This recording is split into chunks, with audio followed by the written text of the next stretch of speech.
انا انزلناہ فی لیلۃ القدر۔ رب تعالیٰ فرماتا ہے کہ بے شک ہم نے قرآن جیسی لاجواب بے مثال عظمتوں والی، بلندی والی، بزرگی والی کتاب شب قدر کی رات میں نازل کی ہے۔ یہ شب قدر جس کو آخری عشرۂ رمضان میں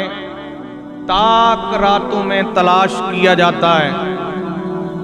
اور پھر اس کی تلاش کے لیے جناب والا اللہ کے محبوب بندے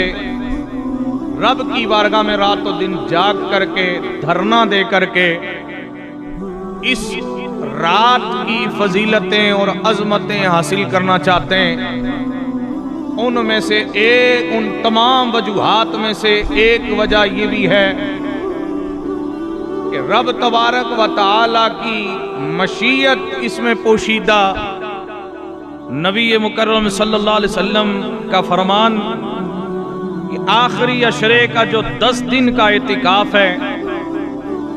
اس میں ایک وجہ یہ بھی ہے کہ جناب والا یہ شب قدر چاہے 21 میں ہو، کسی بھی تاک رات میں ہو، چاہے وہ 23 کی رات ہو،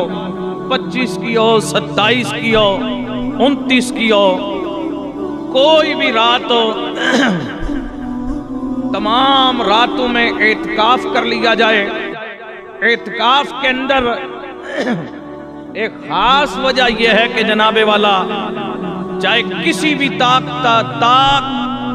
رات میں اگر یہ چھپی ہوئی شب قدر کی رات ہے،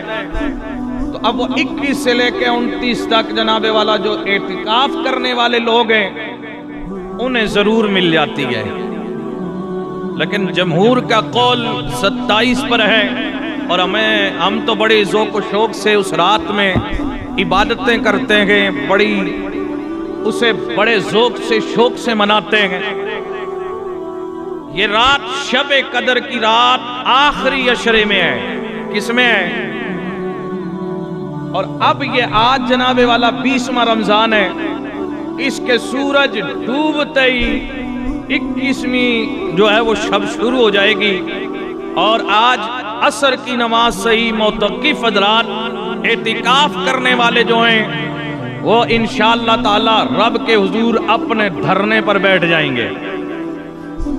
یہ آخری 10 دن کا اعتکاف سنت المقیدہ علی الکفایہ ہے، اور اس کی جتنی بہت ساری فضیلتیں اگر کوئی صحیح ضابطے اور آداب کے دائرے میں مکمل شرائط کی پابندی کرتے ہوئے وہ یہ 10 دن کا اعتکاف کرے،